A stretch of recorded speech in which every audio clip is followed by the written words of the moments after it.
Dilma Rousseff voltou a virar meme nas redes sociais.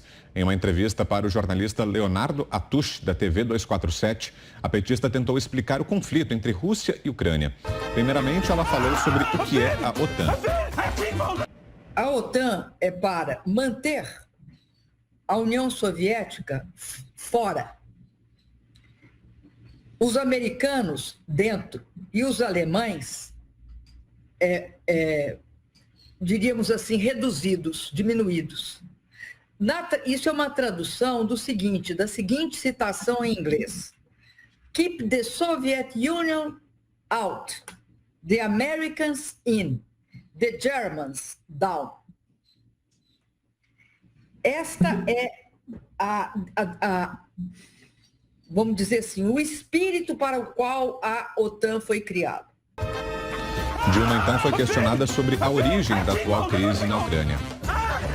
Eu acho que o golpe na Espanha, na Ucrânia, ele tem a sua origem tanto nessa questão interna, que é uma ruptura, uma grande ruptura institucional na Ucrânia. Uns chamavam, né, de queda de um ditador, e os outros chamavam pelo nome que devia ser chamado, que era golpe de Estado. Então tem esse componente, mas tem também o componente da OTAN vamos dizer assim, se dirigindo para leste. Também reflete sobre o que é a Ucrânia. O que é a Ucrânia? A Ucrânia tem... Ela é um produto da dissolução da União Soviética, tá? A Crimeia nunca foi ucraniana. A Crimeia ucraniana é aquela história do Khrushchev, que era ucraniano e deu no aniversário da Ucrânia a Crimeia era a mesma coisa, então ficava ali. Mas o que ele diz que é? Ele diz o seguinte, que a Ucrânia é um compósito de etnias. No leste, ela é russófila. No oeste, é polonesa.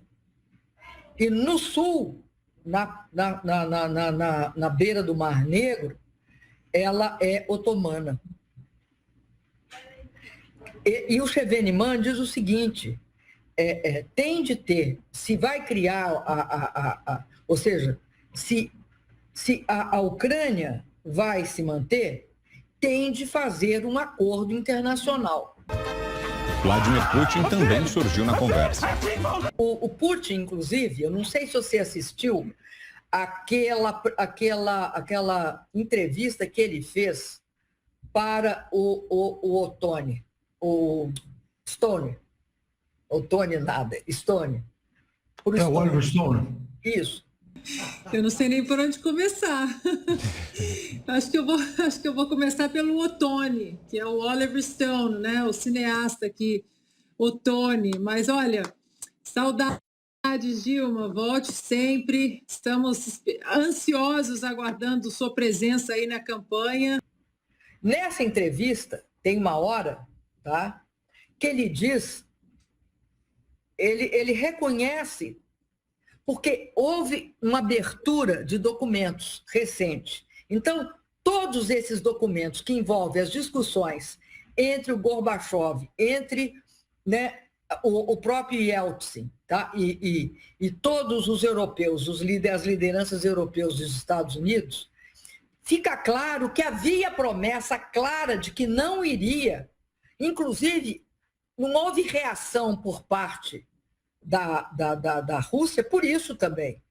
Uma clara promessa que a OTAN se restringiria aos seus limites. Ontem, o presidente norte-americano Joe Biden, no discurso dele do Estado da União, muitas gafes, inclusive ele disse que lutaremos com a África contra Vladimir Putin, e a gafe que está aí em todas as redes sociais hoje, ele disse que Vladimir Putin não ganharia os corações, não conquistaria os corações e as almas dos ucranianos, nem Kiev, e principalmente do povo iraniano.